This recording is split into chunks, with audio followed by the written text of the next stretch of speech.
সুলাইমান নবীর সামনে হুদহুদ গিয়ে বসলো, কানে দুইটা টান দিছে। আপনি কানে ধরলেন কেন? আমি না ব্যথা পাই। কই গেছিলি? পাইলাম না। আমি গেছিলাম এমন একটা খবর নিয়ে আসছি। কি খবর? আমি উপরে উঠে দেখি আমার এক জাতি ভাই হুদহুদের সাথে মোলাকাত। সে আপনার নামই জানে না। গেলাম ওরে দেখতে। কে তোরে লালন পালন করে? বলে আমার এক ম্যাডাম লালন পালন করে, আমগো রাষ্ট্রের মূল নেতা হলো ম্যাডাম। দেখতে গিয়া দেখলাম বিশাল বড় সিংহাসন। সুলাইমান চিঠি দিলেন, হুদহুদ তোর কথা সত্য না মিথ্যা যাচাই করি, চিঠি নিয়ে যা, বিলকিসের কাছে দিবি, এরপরে কি খবরা খবর আমারে গোয়েন্দা হইয়া জানাবি। সুলাইমান নবী চিঠি দিলেন, হুদহুদ এই ঠোঁটের মধ্যে চিঠিটা নিয়ে রওনা। বিলকিস নাক টেনে ঘুমায় সিংহাসনে। একটা ছিদ্র আছে, সূর্যের আলো ঢুকে, বিলকিস সজাগ হয়, আলোটা চেহারায় পড়ে আর সেজদা করে। হুদহুদ যায় ওটার পাখা দিয়ে আটকায় ফেলাইছে, সিডিটা রাখছে, নাকটাই না ঘুমাইছে, সূর্য উপরে উঠে গেছে, খবর নেই। এবার বিলকিস সজাগ হইয়া দেখে টাইম কই, সূর্য কই গেল খবর নাই। দেখে চিঠি, একটা সরকারি চিঠি, সিল লাগানো। দেখলো এত সুন্দর, দ্রুত একটা জরুরি বৈঠক ডাকলো মন্ত্রী পরিষদেরা, তাড়াতাড়ি আসো, দফা ঠান্ডা। ঠান্ডা না গরম? গরম। তাড়াতাড়ি বসো, ইমার্জেন্সি বৈশা। হুদহুদ সব ভিডিও ক্যামেরায় ধারণ কইরা এইবার নবীরা একা নবী রেডি হন, বিলকিস আসার জন্য অপেক্ষায় আছি। বিলকিস আসবে আপনার আদালতে। এইবার মূল কথা, সুলাইমান কয় বিলকিস আসবে, ঠিক আছে। সিংহাসন কি করবে? কয় 7 দরজার দেওয়ালে তালা মাইরা সিংহাসন আটকাইয়া আসতেছে। সুলাইমান এইবার পরিষদের সবাইরে কয় বিলকিস আসতে বাকি কত? মাত্র 2-4 কিলোমিটার দূরে। এই মুহূর্তে আমি সুলাইমানের ফরমান, বিলকিসের সিংহাসন আমার সামনে এনে দাও। কে পারবে? ক্বালা ইফরিতুম মিনাল জিন। জিনের মধ্যে এক পাহলোয়ান দাঁড়ায় কয় আমি পারবো। টাইম কত? কয় মিটিং শেষ হওয়ার আগে। কয় না, আরো তাড়াতাড়ি চাই। পারলো না, জিনেরা ব্রেক হয়ে গেল। এবার ইলমে ওহীওয়ালা এক আবেদ, আল্লাহর এক বান্দা দাঁড়ায় গেল, ডাক দিয়া কয় পয়গম্বর আপনি যদি বলেন আমি এনে দিব। বলে টাইম কত? নবী সুলাইমান, আপনি চোখগুলো বন্ধ করবেন, চোখ খুলিয়া দেখবেন সিংহাসন হাজির। কোরআনে হাকিম এত বড় দামি একটা কিতাব, যে কিতাবের মতো কোনো কিতাব নাই।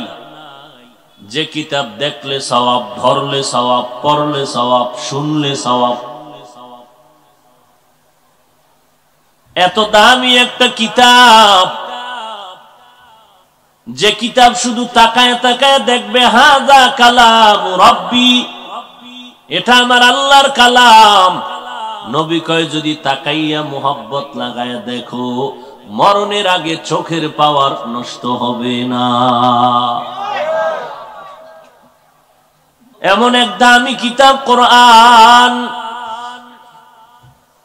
ও বান্দা, তুমি কোরআনটা ধরো, তাতেও বরকত। কোরআনটা দেখবা, তাতেও তোমার সওয়াব। চোখের পাওয়ার বেড়ে যাবে। কোরআনটা পড়বা, তাতেও সওয়াব। কোরআনটা বান্দা তুমি শুনবা, তাতেও সওয়াব। একটা অক্ষর তুমি পড়ো, কোরআন পড়তে জানো আর না জানো তর্জমা তো পরের কথা। মোহাব্বত লাগায় যদি বলো আলিফ লাম মিম, নবী বলেন সাথে সাথে তোমার আমল নামায় 30টা নেক লেখা হয়ে যাবে। নামাজের ভেতরে বসে যদি কোরআন পড়ো এক অক্ষরে 50, নামাজের ভেতরে যদি দাঁড়াইয়া তুমি কোরআন পড়ো এক এক অক্ষরে 100 করে নেক লেখা হবে। শুধু পড়বা না, আমি এখানে বসে তেলাওয়াত করব আর আপনি চুপ করে শুনবেন, তাতেও সমান সওয়াব। আব্দুল্লাহ ইবনে মাসউদ বলেন, একদিন মায়ার নবী বলেন আব্দুল্লাহ ইবনে মাসউদ, তুমি একটু কোরআন তেলাওয়াত করো, আমি মুহাম্মদ শুনতে চাই মুহাব্বত করে। আব্দুল্লাহ ইবনে মাসউদ বলেন, পয়গম্বর আপনার উপরে কোরআন অবতীর্ণ হলো, আপনার তেলাওয়াত কত মজার তেলাওয়াত, যেই তেলাওয়াত শোনার জন্য বড় বড় দুশমনেরা সারাদিন বিরোধিতা করে রাতের অন্ধকারে ঘরের কিনারায় দাঁড়ায় মুহাম্মদের জবানে তেলাওয়াত শোনার জন্য। আরে আবু জাহাল, যেই মুহাম্মদের সারাটা দিন গালি দাও, বিরোধিতা করো, রাতের বেলা গভীর রজনীতে অন্ধকারে আইসা আবার সেই মুহাম্মদের তেলাওয়াত কেন শুনো? আবু জাহাল ডাক দিয়া বলে, জীবনে কত কবিতা শুনলাম, কত আওয়াজ কানে নিলাম, মুহাম্মদের তেলাওয়াতের এত মজার আওয়াজ জীবনে কখনো এত মজার আওয়াজ আর কোথাও পাই নাই। যত আওয়াজ জীবনে শুনলাম, কত দামি দামি কবির কবিতা শুনলাম, মুহাম্মদের তেলাওয়াতে এত মজা, যেই মজা আর কোনোটাই পাওয়া যায় না। এই জন্য মানুষ খারাপ মনে করবে, চুপে চুপে গোপনে এসে তেলাওয়াত শুনে। আব্দুল্লাহ ইবনে মাসউদ বলেন, পয়গম্বর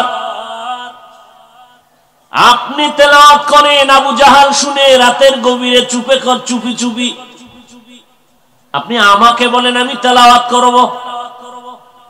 কারণ নবী বলেন, রে আব্দুল্লাহ, কোরআন তেলাওয়াত করতে মজা একরকম, শুনলে মজা ভিন্ন রকম। তেলাওয়াত যখন করি তখন জিহ্বা নড়ে, কানের মধ্যে আওয়াজ যায়, তখন একটা ভিন্ন পেরেশানি থাকে। কিন্তু যখন তুমি তেলাওয়াত করবা, আমি তখন শুনবো, এক ধ্যানে মোহাব্বত লাগায় শুনতে পারবো, এর মধ্যে আলাদা একটা মজা পাওয়া যাবে। এত দামি কিতাব, যেটা ধরলে বরকত, শুনলে বরকত, পড়লে বরকত। কপাল খারাপ, আমরা মুসলমান, সে কোরআন চিনি না। জানি কোরআন শরীফ, কোনদিন খুলে দেখলাম না ভেতরে কি। যারা আলেম হতে পারি নাই তাদেরকে বলছি। আর আমাদের আলেমের হালাত, রমাজান মতো একটা বরকতের মাস, সারা বছর একটা খতম কোরআন পড়তে পারি না। অথচ আল্লাহর সাথে মুহাব্বতের তৈরি করার জন্য সম্পর্কের মাধ্যম দুইটা। এক মাধ্যম হলো নামাজ, আল্লাহর মুহাব্বত তৈরির আর এক মাধ্যম হলো কোরআনের তেলাওয়াত। এজন্য আমার নবী তেলাওয়াত করেন, সাহাবায়ে কেরাম তেলাওয়াত করেন। 3 দিনে এক খতম, 7 দিনে এক মঞ্জিল করে 7 দিনে এক খতম হয়ে গেল। তরজমা সহ যদি কেউ কোরআন পড়ে, 1 মাসেও 1 পারা পড়া বড় কঠিন হয়ে যাবে। অথচ সাহাবায়ে কেরাম কোরআনের হাফেজ, 7 দিনে একটা খতম করে ফেললেন। আজ আমার 7 দিন কেন, বছর বছর চলে গেল, কোরআনের 1 খতম দিতে পারি না। 1 পারা 2 পারা 5 পারায় গিয়া ব্রেক হয়ে গেছে, আর খবর নেই। আবার শুরু থেকে শুরু করলাম 9 মাস পর, আবার 2-4 পারা পরে আবার আটকে গেলাম। ব্যস্ততা, এত ব্যস্ততা, কোরআন পড়ার টাইম নাই। আর যারা কোরআন পড়তে জানে না, এদের কপাল আরো খারাপ। ঘরের ভেতরে কোরআনের আওয়াজ নাই, কোরআনটা খুলে দেখলাম না কেমন মজার কথা ভেতরে আল্লাহ দিয়েছেন। আল্লাহ বলেন, এমন একটা কিতাব, যেই কিতাবে আমি অনেক নবীকে উল্লেখ করতে গিয়া নাম ধরেছি, তবে আমার বন্ধু মুহাম্মদের নাম আমি কোরআনে ধরি নাই। মুসা নবীর নাম ধরে ডাকলাম, ওমা তিলকা বিয়ামিনিকা ইয়া মুসা, ওয়ানাদাইনাহু ইয়া ইব্রাহিম। قد صدقت الرؤيا إنا كذلك نجزي المحسنين قلنا يا آدم اسكن أنت وزوجك الجنة কিন্তু কোরআনে আমার বন্ধু মুহাম্মদের নাম নেই না, বড় মোহাব্বত করি আমি তারে। নাম না নিয়ে নবীরে যতবার আমি সম্বোধন করেছি, দামি দামি শব্দ চয়ন করেছি, যেই শব্দগুলো অনেক দামি, তথ্যবহুল, যা অন্য কোন নবীর বেলায় ব্যবহার করি নাই। নবীরে নাম ধরে ডাকি নাই, তবে দামি শব্দ দিয়া ডাকলাম। ইয়া আইয়ুহাল মুজাম্মিল, ইয়া আইয়ুহাল মুদ্দাসসির, তাহা, ইয়াসিন। আমার নবীরে সম্বোধন করলাম নবী কাউসারওয়ালা, নবী রহমতে আলম, নবী খাতামুন নবিয়্যিন, রাহমাতুল লিল আলামিন। আমার নবী সিরাজাম মুনীরা, বাশীরা ওয়া নাযীরা। এত দামি দামি শব্দ দিয়া আমার বন্ধু মুহাম্মদের আমি ডাকলাম। কিন্তু জীবনের বড় একটা সফর, মেরাজের সফর, সেই জায়গায় আমার আল্লাহ দামি কোন শব্দ বলে নাই, বলছে বান্দা। সুবহানাল্লাযী আসরা বিআবদিহি লাইলাম মিনাল মাসজিদিল হারাম ইলাল মাসজিদিল আকসা الذي باركنا حوله لنريه من آياتنا إنه هو السميع البصير সুবহান, পবিত্র সত্তা তিনি। আসরা বিআবদিহি, যিনি ভ্রমণ করাইলেন তার প্রিয় বান্দাকে, মিনাল মসজিদিল হারাম ইলাল মসজিদিল আকসা, বাইতুল্লাহ থেকে বাইতুল মাকদিস পর্যন্ত। আমার আল্লাহ এখানে নবীরে রহমত বললেন না, এখানে ইমামুল মুরসালিন বললেন না, খাতামুন নবিয়্যিন বললেন না, বাশীরা ওয়া নাযীরা বললেন না। আমার আল্লাহ এমন একটা শব্দ এখানে বললেন যে আমার বান্দা। এমন একটা দুর্বল মনে হয় যেন এত সাধারণ একটা শব্দ। আমিও বান্দা, নবীও বান্দা, হিন্দুরাও আল্লাহর বান্দা, বৌদ্ধরাও আল্লাহর বান্দা, খ্রিস্টানেরাও আল্লাহর বান্দা, আমরাও আল্লাহর বান্দা, নবীও আল্লাহর বান্দা। এরকম সাধারণ একটা শব্দ কেন বললেন? অথচ নবীর জীবনের এক অলৌকিক সফর, যেটা বালিশে মাথা লাগায় চিন্তা করলে ঘুম নষ্ট হয়ে যায়। কেমনে হলো রাতের সামান্য সময়? কারণ বাইতুল্লাহ থেকে বাইতুল মাকদিস পর্যন্ত 1 মাসের পথ। ওখান থেকে প্রথম আসমান 500 বছরের পথ।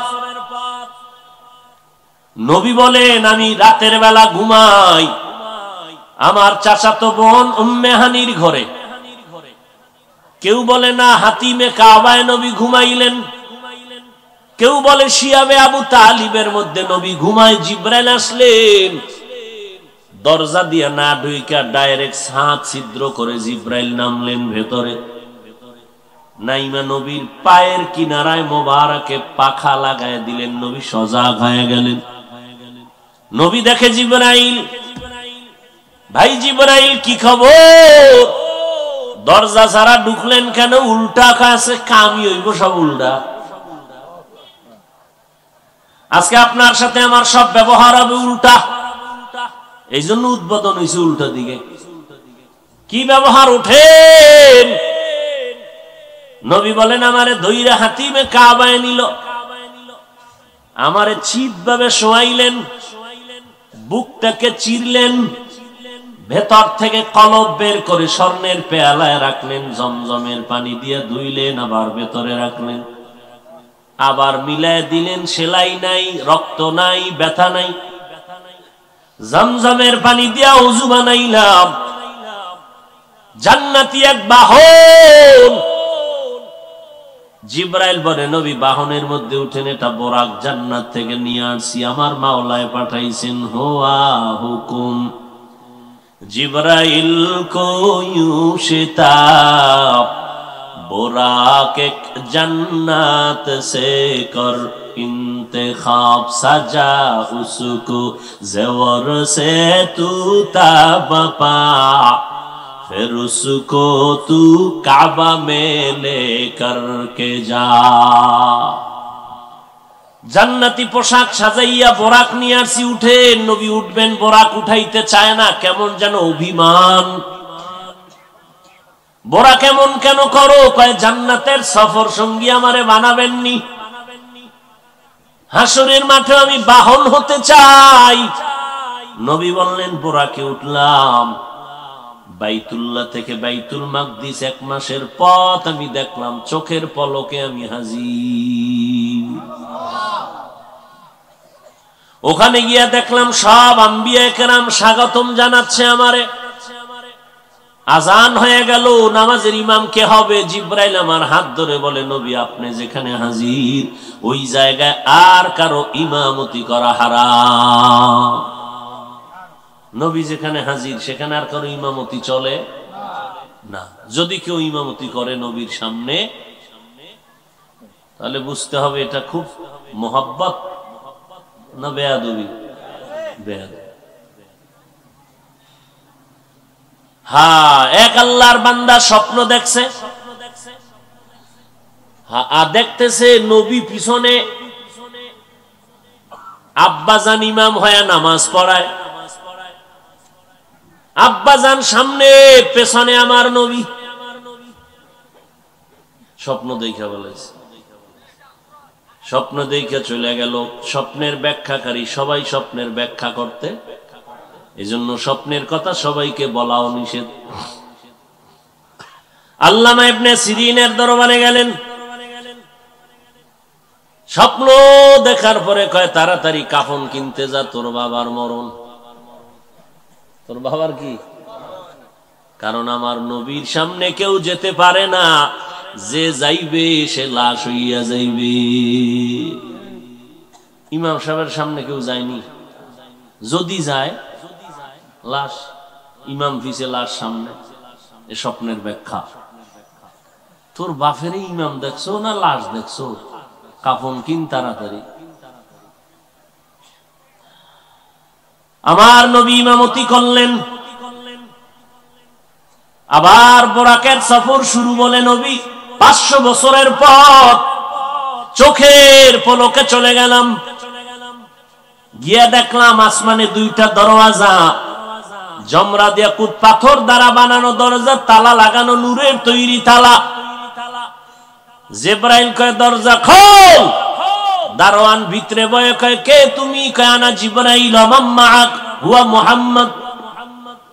কয় অনুমতি নিয়ে আইছেন নি? বলে হ্যাঁ অনুমতি নিয়ে আইছি। তাহলে দরজা খুলে দাও। কয় চাবি নাই। আরে তুমি দারোয়ান, চাবি কই? কয় চাবি মুহাম্মদের কাছে। মুহাম্মদ কেমনে চাবি? কয় বিসমিল্লাহ বলো, তালা খুলে যাবে, নূরের তৈরি তালা। নবী বলেন আমি বিসমিল্লাহ বললাম, সাথে সাথে দোনোটা তালা খুলে গেল। 2 দরজা দিয়ে ঢুকলাম। আসমানে কেন 2টা করে দরজা? 7টা আসমানে 14টা দরজা, প্রত্যেক আসমানে 2 দরজা। আল্লাহর নবী বলেন এক দরজা দিয়া বান্দার আমল আরশে আজিমে যায়, আর এক দরজা দিয়া বান্দার রিজিক জমিনে আসে। কাদের কুদরত দারি বর কামাল, আন্তা রব্বি আন্তা হাসবি জুল জালাল, তুহি কাদের জলিলুল্লাহ জাহাদার, বহর হালে তুহি মেরা নিগাহদার। নবী বলেন আসমানে ঢুইকা দেখি প্যান্ডেলটা চারিদিক দিয়ে আটকানো। বাহির থেকে মনে হয় পুরা প্যান্ডেলের মোটা সাইজ হবে 10 হাত। আর আসমান নবী বলেন ভেতরে ঢুকলাম, এত বিশাল প্যাকেট করা, ভেতরে জায়গা 500 বছরের দূর। কত বছর? এই আসমান সব দেখলাম। আদম নবীর সাথে কথা মোলাকাত, সেখান থেকে আবার উপরে গেলাম, প্রথম আসমানের উপরে আবার খালি জায়গা 500 বছরের দূরত্ব। এর উপরে আবার দ্বিতীয় আসমান, 2 দরজা খুললাম, নূরের তালা। প্রত্যেকটা আসমান 500 বছরের মোটা, আবার প্রত্যেকটা আসমান থেকে আর এক আসমানের মাঝখানে 500 বছরের খালি জায়গা। এইভাবে 7 আসমান পাড়ি দিলাম। 7 আসমান পাড়ি দিয়ে উপরে গেলাম, দেখি নূরের কাবা বাইতুল মামুর। ইব্রাহিম নবী বাইতুল মামুরের সাথে ট্যাক লাগায় বসা, সামনে শিশু বাচ্চারা বসা। 70,000 নূরের ফেরেশতারা তাওয়াফ করে। একবার যারা সিরিয়াল পাবে, কিয়ামতের আগে সিরিয়াল নেই। নবী বলেন আবার উপরে গেলাম, সিদরাতুল মুনতাহা, বড়ই গাছ। ওই গাছটার এক একটা পাতা কালকে লাল, হাতির কানের মতো, আর এক একটা বড়ই তেলের ড্রামের মতো বড় বড় বড়ই।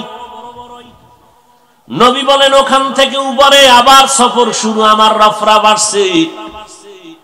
এই সফরে আমি এখন একা চলতেছি। অনেক উপরে চলে গেলাম, দেখি আগুন দেখা যায়, আগুনের ভিতরে দিয়ে যাইতেছি, আমার স্পর্শ করে না। অন্ধকার পেরিয়ে যাইতেছি, কিন্তু আমার চোখের সামনে আলো। আবার অনেক উপরে গিয়া দেখি পানি, চতুর্দিকে পানি, মাঝখান থেকে আমার বাহন চলছে দ্রুত গতিতে, কিন্তু পানি আমার শরীরে স্পর্শ করে না। পানির স্তর পারাইয়া অনেক উপরে গিয়া যখন দেখলাম নূরের তৈরি আরশে আজিম পানির উপরে হাজির। 8 জন ফেরেশতা নূরের তৈরি আরশে আজিমটা কাঁধে নিয়ে দাঁড়ানো, তাদের পা হলো 7 জমিনের নিচে। আমি আরশে আজিম ঘুরে ঘুরে দেখতেছি, দেখি বিশাল একটা তক্তা দেখা যায়, তক্তা। যেই তক্তার ভেতরে কোরআন শরীফ 30 পারা সুন্দর করে সাজাইয়া লেখা। নবী বলেন এবার আর উপরে গেলাম। অনেক উপরে গিয়া দেখি আমার মাওলা পাকের কুরসি, চেয়ার, ওয়াসিয়া কুরসিয়্যুহুস সামাওয়াতি ওয়াল আরদ। এত বড় নূরের তৈরি চেয়ার, 8 জন ফেরেশতা কাঁধে নিয়ে দাঁড়ানো, তাদের পা জমিনের নিচে। আমার মাওলার কুদরতের আসন, আমার মাওলা 70,000 নূরের পর্দার মাঝে। আমার আল্লাহ আমারে দাওয়াত দিয়া নিয়া পর্দাগুলো এক একটা ফাঁকা করলেন, সরাইয়া সরাইয়া। মাত্র একটা পর্দা রাখি আমার মাওলা আমারে কাছে বসায় কথা বললেন। কত টাইম গেছে জানি না, মক্কা থেকে ওযু বানায় গেছি জমজম পানি দিয়া, আইসা দেখি আমার ওযুর পানি এখনো গড়ায় পড়ে।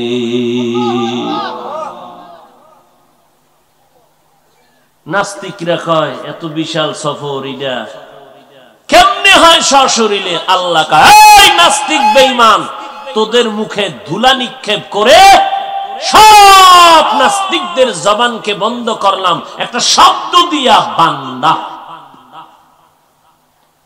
আমি আমার বন্ধুকে বান্দা শব্দ বলিয়া তোদের সমস্ত প্রশ্নের জবাব দিয়া দিলাম একটা শব্দ বান্দা বলে। বান্দা এমনে বলি নাই। আমার নবীকে মেরাজের ঘটনার ক্ষেত্রে বান্দা বলে কেন সম্বোধন করলেন? তার 3টা কারণ। 1 নাম্বার কারণ, বান্দার সাথে আমার মালিকের সম্পর্কের নাম ইবাদত। ইবাদত যারা করে তাদের নাম আবেদ, যার ইবাদত করে তিনি মাবুদ। আর সারা দুনিয়ার মধ্যে ইবাদত করনেওয়ালার ভেতরে আমার নবীর মতো ইবাদত করনেওয়ালা কেউ নাই। আমার নবী হলেন শ্রেষ্ঠ ইবাদত করনেওয়ালা। সারা রাত নবী নামাজে কাটাচ্ছেন। সাহাবী বলতেছেন নামাজে, আমিও পিছনে। নবী আলহামদু শেষ করলেন, সূরা বাকারা বিশাল এক সূরা লইছেন, মনে হয় 2-3 পৃষ্ঠা পড়া রুকুতে যাবেন, খবর নাই। পড়তেছেন, নবী পড়তেছেন, তেলাওয়াত চলতেছে, সূরা বাকারা শেষ। এবার রুকুতে যাবেন, কয় না বিসমিল্লাহ শুরু। আবার সূরা আলে ইমরান শুরু করলেন। প্রথম রাকাতে এখনো রুকু সেজদার খবর নাই। সূরা আলে ইমরানের মাঝামাঝি গিয়া ভাবলাম এখন রুকুতে যাবেন, না, পুরা আলে ইমরান শেষ। এবার নবী রুকুতে যাবেন, কয় না, নেশাও শুরু করলেন। সূরা নেশা চলতেছে চলতেছে চলতেছে চলতেছে, দীর্ঘ টাইম পড়তেছেন। প্রথম রাকাতে রুকুর খবর নাই। কেমন মায়ার নবী আমার, বুঝানো বড় কঠিন জিনিস, সময়ের বড় বরকত। আমরা এক পারা কোরআন পড়তে এক পারা 30-35 মিনিট লাগে, কিন্তু আমগো কোরআন একটা খতম দিতে 1 দিন 4 দিন 7 দিন না 10-15 দিন চলে যায় এক খতম। আর যদি লাগাতার কোনো কথা নাই, ফাঁকে ফাঁকে শুধু বাথরুমে যাব আর খানা দানার চিন্তা নাই, এক নাগারে যদি কোরআন পড়ি, তাহলে আশা করা যায় 1 রাত 2 রাত 3 দিনে কোরআন খতম করা যাবে। সব বাদ দিয়া একুরেট বাথরুম ছাড়া বাকি সময় কোরআনের পিছনে দিলে। কিন্তু আমাদের আকাবিরিনরা কেমনে 24 ঘন্টায় এক খতম করলেন? এটা বুঝার জিনিস, বুঝানোর জিনিস না। কেমনে বুঝাই? আগে 100 বছর আগে আমগো বাংলাদেশের মানুষ হজে যাইতো, নদী পথে যাইতো নি মুরব্বীরা, কথা হয় না, স্টিমারে কয় ঘন্টায় যাইতো? কেউ জানা থাকলে বলেন। 3 মাস, 2.5 মাস, আরো বেশি। ওই সময় যদি আমি বাইসা থাকি একটা বয়ান দিতে পারতাম যে তোমরা সব পাগল হয়ে গেছে, মক্কা যাইতে 3 মাস লাগে, মাত্র 6 ঘন্টা, চ্যালেঞ্জ। আর ওই সময় যদি আমাকে কালা চশমার হুজুরও বাইসা থাকতেন, আমারে কাফের কইতে আর বিসমিল্লাহ লাগতো নি। কথা বুঝেন? বুঝবেন, আজ বুঝবেন না, 6 মাস পরে বুঝবেন। বুঝেন না? ইনজেকশন যে কয়টা দিছি, জাতি বুঝছে একটু দেরিতে, একটু দেরিতে বুঝে, প্রথম বুঝে না, এই জন্য বিরোধিতা করে। হ্যাঁ, ওই কে জানি বয়ান করলেন একটু আগে, মুসা নবী আর খেজর আলাইহিস সালামের ঘটনা কইছে, মজার কথা কইছে। মুসা নবী কয় ছিদ্র কইরা দিলেন নৌকা, কারণটা কি? কোন নৌকা মিয়া, আবার এই নৌকলায় কিলাকিলি বাজায়েন। একজনের নূহ নবীর নৌকার অস্কার থেকে মায়ের খাওয়ান নিয়ে জম উঠে গেছে, হে এখন আওয়ামী লীগের নৌকলায় ভাড়াভাড়ি শুরু করছে। কই যাইবেন? রক্তের মতো শিরা উপর শিরায় ঢুকে গেছে আমাদের নাপাক রাজনীতি। আল্লাহ হেদায়েত দান করুন। সরমনের সৈয়দ ফজলুল করিম রহমতুল্লাহ আলাইহি, তিনি ঢাকার শহরে দাঁড়াইয়া কাফনের কাপড় মাথায় নিয়ে বলেছিলেন যে নারীর সাথে এক টেবিলে বৈশা ইফতারি খাবো, যদি বাংলাদেশের মুফতিদের ফতুয়া বোর্ড ফতুয়া দেয় যাবে, তাহলে আমি ফজলুল করিম যাব, না হয় যাব না, কারণ আমি রাজনীতি করি না, আমি রাজনীতি করি না, আমি ইবাদত করি। আর ইবাদত হতে হবে আল্লাহর মহব্বতে, রসুলের তরিকায়। একজন ফিসাবের নাম আমারে ভাললে কন্যা বাংলাদেশে, যেই ফিসাব বলে যে নামাজ পড়ো না, ঘরে টেলিভিশন, মাইয়া পর্দা করে না, ছেলে সুদের টাকায় কাজ করে, সে আমার দরবারে আসবা না, আমার কাছে মুরিদ হবা না, মুরিদ হইলে আমি তাকে ফজলুল করিম মুরিদ বলে স্বীকার করি না। এই রকম বলনে ওলা আর একটা ফিসাবের নাম কও।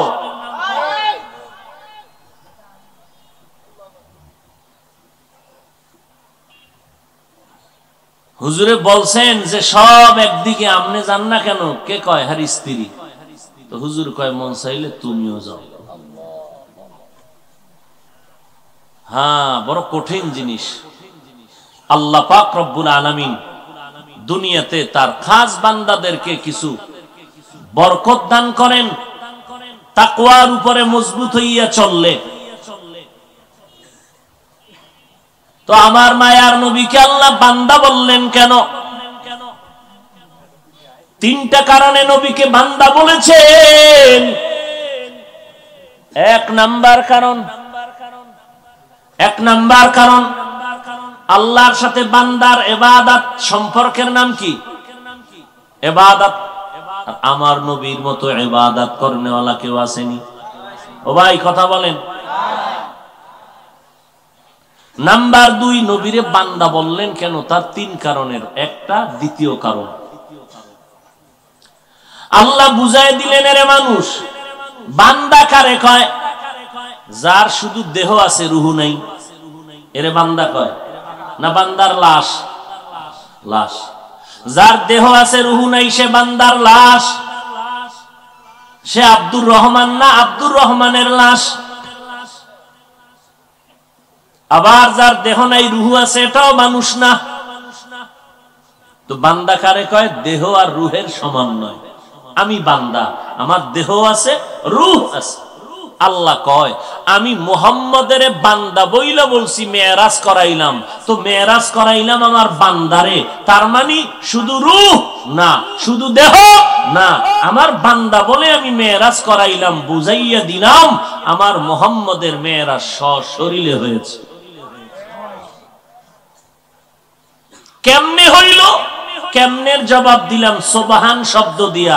তোমার দ্বারা সম্ভব না, আমি সুবহানের দ্বারা সম্ভব। সব অসম্ভবকে সম্ভব করেন কে? ওই হাজী সাহেবরা 2.5 মাস লাগাইয়া হজে যাইতো, আর এখন কয় ঘন্টায় যায়? 6 ঘন্টায় যায়। তাহলে ওই সময়ের বয়ানটা এখন কাজে লাগতো নি? লাগবে। আবার 100 বছর পরে দেখা যাবে আরো কম, প্রযুক্তি আরো বেড়ে যাবে। আরো সহজে একটা উদাহরণ কোরআন শরীফ আছে। সুলাইমান নবী মদিনাতুল মুনাওয়ারার সীমানার 9 মাইল উপরে সিংহাসনে বসা। হঠাৎ পয়গম্বর সুলাইমান শুনলেন পিপিলিকার আওয়াজ। 9 মাইল উপরের থেকে পিপিলিকার আওয়াজ শুইনা ফাতাবাসসামা, নবী হাসলেন। এইবার সিংহাসনকে বলে নিচে ল্যান্ড করো, নিচে ল্যান্ড করলেন। সুলাইমান নবী বসে আছেন, কথাবার্তা চলতেছে। হঠাৎ নামাজের সময় হইলে জিন, পানির দায়িত্বে ছিল ঈগল পাখি আর হুদহুদ, মাটির মধ্যে নাক লাগাইলে বলতে পারতো এই নিচে পানি। জিনেরে কইতো মাটি উঠায় পানি দিয়ে ওযু করমু, নামাজ পড়মু। নবী বসে আছেন, হুদহুদ উইরা উপরে চলে গেছে না জানাইয়া। হুদহুদ উপরে চলে গেল। সুলাইমান পয়গম্বর পানি লাগবে, ওযু করবে, কই আমার পানির দায়িত্বশীল হুদহুদ দেখে না। ঈগল পাখি উপদেষ্টা হুদহুদের, কয় দেখতো গেল কই। এবার ঈগল গেছে উপরে, যায় দেখে যে আইতেছে হুদহুদ। হ্যাঁ, আরো কাহিনী আপনারা জানেন। হুদহুদ যে আইতেছে, ঈগলের চোখ গরম হয়ে গেছে। কি কয়, আজকে তোর খবর আছে? সুলাইমান নবী কসম খাইছে, তোর আজ উপায় নাই। কথাই বিচারটা সুলাইমান করবে, তুই আমারে চোখ গরম দেখাও কেন? খানা এটা দুনিয়ার নিয়ম। আসামি ধইরা কোর্টে উঠাবে, বিচারক ফয়সালা দিবে, আর আগে থানায় ডাইল বানায় লাইছি। তুমি ডাইল বানাও কেন? কয় হাদিয়া না পাইলে উপায় কি? বুঝেননি? আসল বিচার হবে হাসরের ময়দানে। কে জান্নাতে যাবে, কে জাহান্নামে যাবে। কবরের মধ্যে উত্তম মাধ্যম হবে প্রাথমিক বিষয়। ঈগল কয় আজকে তোর খবর আছে? ঈগল কয় কোনো শর্ত লাগাইছিনি খবরের ভিতরে? কয় হ্যাঁ। উল্লেখযোগ্য কোন কারণ যদি দর্শাইতে পারো তো সামান্য ছাড় আছে। কয় ঠিক আছে, আমার কাছে এমন একটা খবর আছে যেই খবর সুলাইমান নবী হইয়াও জানে না। কেন জানে না? নবী সুলাইমান গাইবের মালিক না। গাইবের মালিক কে? সুলাইমান নবীর সামনে হুদহুদ গিয়ে বসলো, কানে দুইটা টান দিছে।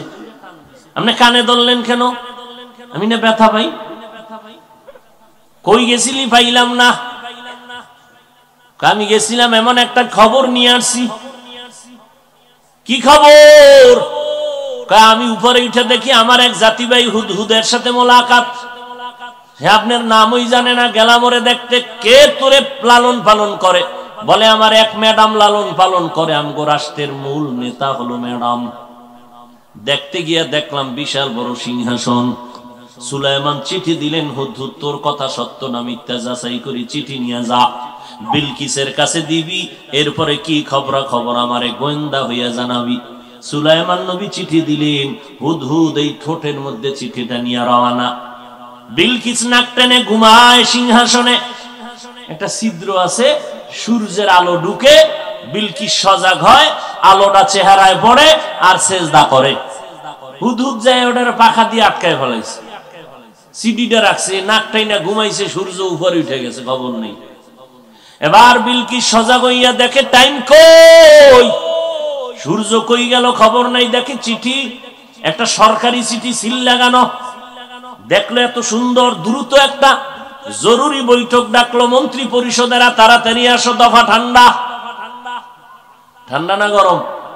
গরম। তাড়াতাড়ি বসো, ইমার্জেন্সি বৈশা। হুদহুদ সব ভিডিও ক্যামেরায় ধারণ কইরা এইবার নবীরা একা নবী রেডি হন, বিলকিস আসার জন্য অপেক্ষায় আছি। বিলকিস আসবে আপনার আদালতে। এইবার মূল কথা, সুলাইমান কয় বিলকিস আসবে, ঠিক আছে, সিংহাসন কি করবে? কয় 7 দরজার দেওয়ালে তালা মাইরা সিংহাসন আটকাইয়া আসতেছে। সুলাইমান এইবার পরিষদের সবাইরে কয় বিলকিস আসতে বাকি কত? মাত্র 2-4 কিলোমিটার দূরে। এই মুহূর্তে আমি সুলাইমানের ফরমান, বিলকিসের সিংহাসন আমার সামনে এনে দাও। কে পারবে? ক্বালা ইফরিতুম মিনাল জিন। জিনের মধ্যে এক পাহলোয়ান দাঁড়ায়, কয় আমি পারবো। টাইম কত? কয় মিটিং শেষ হওয়ার আগে। কয় না, আরো তাড়াতাড়ি চাই। পারলো না, জিনেরা ব্রেক হয়ে গেল। এবার ইলমে ওহীওয়ালা এক আবেদ, আল্লাহর এক বান্দা দাঁড়ায় গেল, ডাক দিয়া কয় পয়গম্বর আপনি যদি বলেন আমি এনে দিব। বলে টাইম কত? নবী সুলাইমান, আপনি চোখগুলো বন্ধ করবেন, চোখ খুলিয়া দেখবেন সিংহাসন হাজির। ইলমে রা'জাজো করদান বেহিসাব, খলকে রাদাদান জওয়াবে বাসওয়াব, হক না দারত দোস্তে খলকা জারে রা, মিস্তে ই খাসলত একে দিনদারে রা। তাহলে শত শত মাইল দূরের সিংহাসন চোখের পলকে এনে দিল এক বান্দা।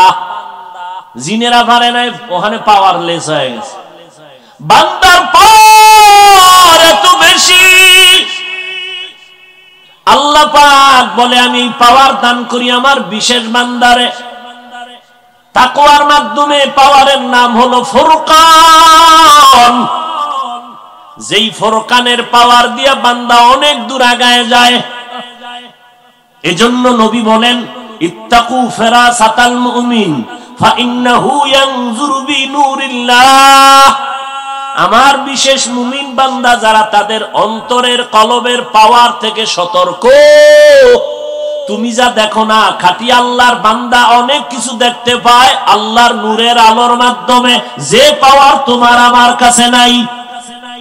ওমরে ফারুক খুতবায় দাঁড়াইলেন, ইয়া সারিয়া আল জাবাল বেসাক্তা বলে ফেললেন।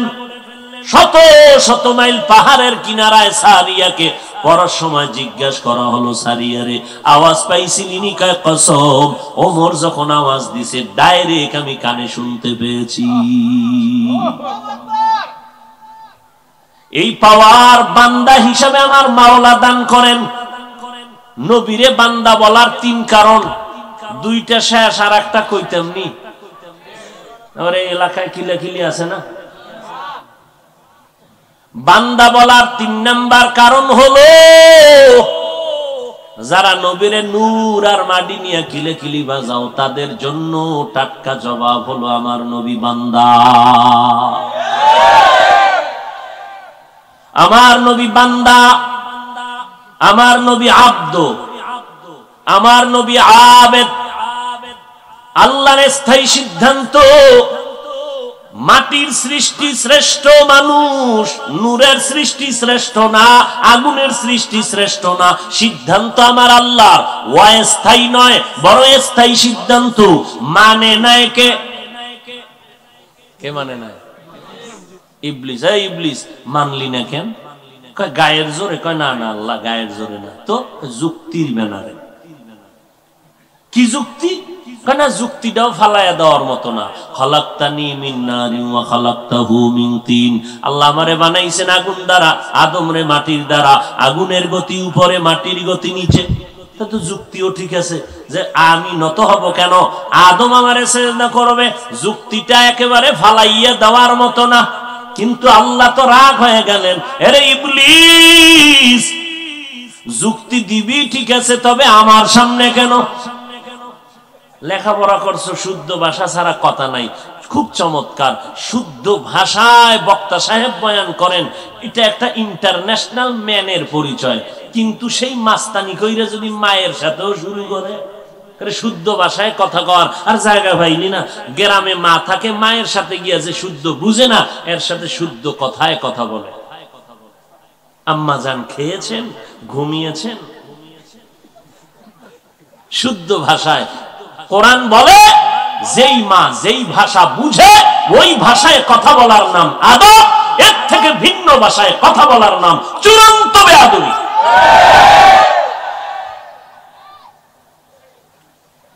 ভাইরা আমার, যুক্তি দিয়েছ, আল্লাহ কয় যুক্তি ফালায় দেওয়ার মতো না, তবে আমার সামনে কেন? আমি তোর মালিক, তুই আমার গোলাম। গোলামের কাজ হলো মালিকের কথা বুঝে আসুক না আসুক মেনে নিবে, এর নাম গোলামি। যুক্তি দিলি কেন? তোরে আমি এত ভালো জানলাম, আমি আল্লাহ তোরে ইবাদতে খুশি হইয়া তোরে আমি টাইটেল দিলাম, তুই আরেফ, তুই আবেদ, তুই খাজেন, তুই বুজুর্গ, তুই মুত্তাকি। তোর মতো দামি কেউ নাই, তোরে ফেরেশতার ওস্তাদ বানাইলাম। সামান্য যুক্তিটা দিলি কেন? আমি মানতে পারি না। তোকে আজকে বের করে দিলাম, ফাখরুজ, বের হয়ে যা। একদিন আর 2 দিন না, 100-200 বছর না, আজীবনের জন্য জাহান্নামী করে দিলাম। কেন? গায়ের জোরে আদমের মানে নাই, বিষয়টা এমন না। মাটির সৃষ্টি শ্রেষ্ঠ, এটা আমি মাওলা পাকের সিদ্ধান্ত। আমার কাছে নূরের সৃষ্টি শ্রেষ্ঠ না, আগুনের সৃষ্টি শ্রেষ্ঠ না। আমার সিদ্ধান্তটাকে মানলি না কেন? কয় গায়ের জোরে না, যুক্তির ব্যানারে মানলি না কেন? আমি আল্লাহ তোরে আর সহ্য করে নিতে পারলাম না, বের হয়ে যা। অতএব যারা আমার নবীরে এইভাবে নূরের সৃষ্টিকে সৃষ্টির শ্রেষ্ঠ মনে করে, মাটির সৃষ্টিকে শ্রেষ্ঠ মনে করে না, যুক্তি দিয়া যারা মানতে চায় না, এদের অন্তরেও মনে হয় ইবলিসের মহব্বত কাজ করে। আল্লাহ হেদায়েত দান করেন। আর দ্বিতীয় কথা হইল, নবী কিসের তৈরি, আগুনের না মাটির না নূরের? এই প্রশ্ন ওই ব্যক্তি করবে, আর ওই ব্যক্তিকে জবাব দিব যার পা হইতে মাথার তালু পর্যন্ত রসুলের সুন্নতে সাজানো। আর যে লোকটা দাড়ি নাই, টুপি নাই, নামাজ নাই, পর্দা নাই, গাঞ্জা খায়, বিড়ি টানে, এই লোকটার জানার অধিকারই নাই নবী কিসের তৈরি। ওরে জিগাইলি খালি ফিডা, কারণ রসুলের দুশ্মনের কোনো অধিকার নাই জানার রসুল কিসের তৈরি। আগে সুন্নতের টুপি লাগাও, আগে নবীর তরিকায় দাড়ি লম্বা করো, নবীর তরিকায় পর্দা করো, নবীর সুন্নতের মালা গলায় লাগাও। অন্যায় করেছো, আমার আল্লাহ চায় না তুই জাহান্নামে যাবি। আল্লাহ কয় আয় আয়, কই যাইতেছো? তওবা কর। 1 সেকেন্ডে বান্দা যদি তওবা করতে পারো, আমি আল্লাহ তোর জিন্দেগীর গুনাহ 1 সেকেন্ডে মাফ করে দিব। বিশাল বড় লবণের পাহাড়, কর্মচারীরে বললাম এই পাহাড়টাকে নিস্তানাবুদ করে দাও, সময় লাগবে 3.5 মাস। আল্লাহ কয় আমার কাছে খুব পদ্ধতি আছে, 1 সেকেন্ড লাগবে না, আমি কুদরতের পানি দিয়া ধাক্কা দিব, লবণের পাহাড় নিমিষেই ধ্বংস হয়ে যাবে, নিশ্চিহ্ন হয়ে যাবে। ও বান্দা, গুনার পাহাড় যা 80 বছরে তৈরি করেছো, অল্প অল্প করে গুনাহ, প্রথম টানছো বিড়ি, এরপরে গেছো গাঞ্জায়, রাতারাতি তুই গুনার পাহাড় গড়ো নাই, ক্রমান্বয়ে করেছো। প্রথম বেদবি বাবার সাথে, তারপরে মায়ের সাথে, এরপরে গেছো আলেমের সাথে। এইভাবে যারা গুনার পাহাড় তৈরি করেছো, আমি মাওলার রহমতের পানি, তুই যদি 2 ফোঁটা চোখের পানি ছেড়ে দাও, আমি আল্লাহ কুদরতের পানি দিয়া তোর ওই গুনার পাহাড়ের ধাক্কা দিব, তোর আমল নামায় একটা গুনার চিহ্ন থাকবে না। অতএব বান্দা তওবা করো। ভাইজান, সাহাবায়ে কেরাম কত দামি, ইলমওয়ালা, আমলওয়ালা, তাকওয়াওয়ালা, ইখলাসওয়ালা, জান্নাতের টিকিট হাজির। এরপরে আবু বকর সারা রাত কান্না করলেন, ওমর কাঁদলেন, উসমান কাঁদলেন, আলী কাঁদলেন। জীবনভর সাহাবায়ে কেরাম যদি এত আমল করিয়া কাঁদেন, আপনার আমার কি পরিমাণ কান্না দরকার, কি পরিমাণ কান্না দরকার। কান্না তো করি না, কেউ যদি কান্না করে তাও পছন্দ করি না। হাসি হাসি বসে বসে, আরে লোকটার লজ্জা নাই, কেমনে কাঁদে। চিন্তা করছেন দুনিয়া কেমনে উল্টে গেছে। অথচ একটা লোক মোনাজাতে কান্না করে, যে কাঁদে না তাকে প্রশ্ন করা দরকার, তোর লজ্জা লাগে না, তোর চোখে পানি নাই। আগুনের বাস্তবতা গরম, তো একটা লোক আগুনের পাশে বসা, শরীর যদি গরম না লাগে তখন বলবে আশ্চর্য, তোর শরীর গরম হয় না কেন। ঠিক মাওলা পাকের মহব্বতের দরিয়ায় যারা থাকবে, এরা তো জাহান্নামের ভয়ে কাঁদবে। নবী যদি কাঁদেন, সাহাবায়ে কেরাম কাঁদেন, আপনার আমার চোখে পানি নাই, এটা কামালিয়াত না, বরং এটা বড় অভিশপ্ত জিন্দেগি। আমার কলব গুনায় গুনায় গুনায় পাথর হয়ে গেছে, এজন্য চোখে পানি আসে না। চোখের গুনাহ, হাতের গুনাহ, কলবের গুনাহ, অন্তরের কল্পনার গুনাহ। আর এখন তো গুনার ফ্যাক্টরি পকেটের মধ্যে নিয়ে ঘুরি। পৃথিবীর কেউ জানবে না আমি রাতের বেলা কি অপরাধ করতেছি, কেউ জানবে না। মোবাইলের মাধ্যমে গুনার প্র্যাকটিস চলতেছে। গুনাহ করতে করতে করতে করতে বান্দা সীমা লঙ্ঘন করলে আল্লাহ বিচার দুনিয়ায় শুরু করেন। তওবা করলে মাফ। আর গুনার কারণে কলব শক্ত, শক্ত কলবে পানি আসে না। নবী বলেন কলবকে নরম করার একমাত্র ব্যবস্থা রাতের তাহাজ্জুদের নামাজ। আমরা আল্লাহরে চাইনি, কথা কন না কেন? জান্নাত চাইনি, চাই। গুনাহ মাফ চাইনি, চাই। দুনিয়াতে শান্তি চাইনি। আল্লাহ দেওয়ার জন্য আসতেছেন না, আল্লাহ এসে ঘুরে যায়, আমরা দরজা আটকাই বন্ধ করে রয়েছি। তাহলে শান্তি কেমনে পাবেন? আল্লাহর কসম, ফজর, যোহর, আসর, মাগরিব, এশা, এই নামাজ ফরজ না সুন্নত? ফরজ। এটা তো আপনার বাধ্য করাই লাগবে। এটার ভিতরে কামালিয়াত কম, কারণ এটা আপনার ডিউটি। আপনার 8 ঘন্টা ডিউটি, এটা আপনার বাধ্য। আপনি তো মালিকের মন পাইবেন ওভার ডিউটি করলে। আমার আল্লাহ তো 5 ওয়াক্ত বাধ্য করে দিলেন। আল্লাহ কয় এই টাইম না, আমি তো প্রথম আসমানে আসি 3য় অংশে রাতের শেষ ভাগ, ওই সময় তো দেওয়ার জন্য আসি। কার জান্নাত লাগবে চাও, কার টাকা লাগবে বল, গুনাহ মাফ লাগবে বল, জান্নাত লাগবে বল, হায়াত বাড়ানো লাগবে বল, ইলম লাগবে বলো, ইলমের নূর লাগবে বলো। ইলম শিখা এক জিনিস, আর ইলম অনুযায়ী বান্দা আমল আর এক জিনিস। ইলম শিখলাম, ইলমে আমাকে গুনাহ থেকে বাঁচায় না। এই ইলম দিয়া দাম কি? যেই ইলমে আমাকে হাসাদ থেকে বাঁচাইতে পারে না, এই ইলমের মূল্য কি? যেই ইলমের দ্বারা আমাকে বিনয়ী করতে পারে না, এই ইলমের দাম কি? যেই ইলমের দ্বারা আমার অহংকার বন্ধ হয় না, এই ইলমের কোনো মূল্য নাই। আল্লাহ কয় আমি দেওয়ার জন্য তোর সামনে হাজির। প্রথম আসমানে আসি প্রত্যেকটা দিন, একটা রাত্র বাদ নাই, তোকে দেওয়ার জন্য আসি। তুই খাতা গায়ে দিয়া ল্যাপ মুড়ো দিয়ে ঘুমাচ্ছ, তা তুই পাবি কসু? যাদেরকে দিছি এরা নেওয়ার জন্য রাত্রে কানছে।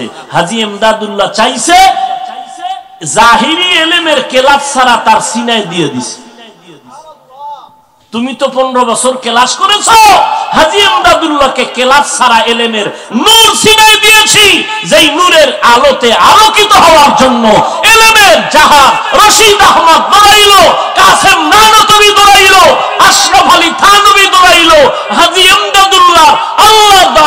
মারফতের নূরের আলো নেওয়ার জন্য।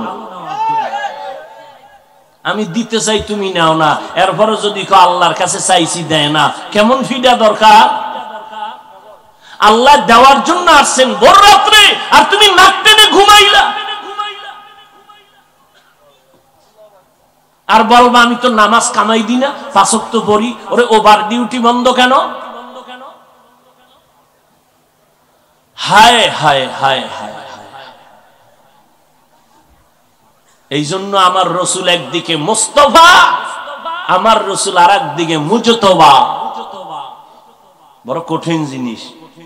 ও ছাত্র ভাইয়েরা, সারা দুনিয়ার মানুষ থেকে বাছাই কইরা আল্লাহ এলেমের দরজায় এক দলকে নিয়েছেন, এখান থেকে আরেকটা বাছাই হবে। এই বাছাইয়ে যে টিকবে সে হবে মুবাল্লিগ, সে হবে মুজাহিদ, সে হবে দ্বীনের দায়ী। মাদ্রাসা আসাই কামিয়াবির দরজা নয়, এখানে আরেকটা বাছাই হবে। মুস্তাফা, অন্যদিকে মুজতবা। আল্লাহু ইয়াস্তাফি, আল্লাহু ইয়াজতাবি। অতএব আমরা বান্দা, আর কিছু না। আমগো কোনো টাইটেল মাইটেল নাই, আমগো আসল টাইটেল, আসল পরিচয়, আমরা আল্লাহর গোলাম। মাওলার সাথে আপনার আমার সম্পর্কের নাম ইবাদত। ইবাদতের মধ্যে ওই ব্যক্তি প্রিয় যে মূল ডিউটির পরে ওভার ডিউটি করে। 5 ওয়াক্ত নামাজ মূল, ইশরাক, আওয়াবিন, চাষ, তাহাজ্জুদ ওভার। রমজানের রোজা এটা মূল, সোমবার বৃহস্পতিবার ওভার।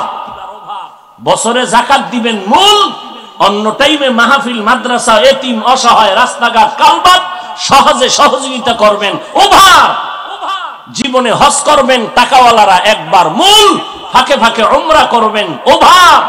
ওভার ডিউটির জন্য আল্লাহ পাক অনেক খুশি হইয়া এদেরকে অনেক মর্যাদা আর অনেক পাওয়ার দান করেন। বুখারী শরীফে আছে, ওদিকে আর ঢুকলাম না। আল্লাহ পাক রব্বুল আলামিন খাঁটি আবেদ, আল্লাহর পেয়ারা বান্দা হওয়ার তৌফিক দান করেন। আমিন। ওয়া আখিরু দাওয়ানা আনিল হামদুলিল্লাহি রাব্বিল আলামিন।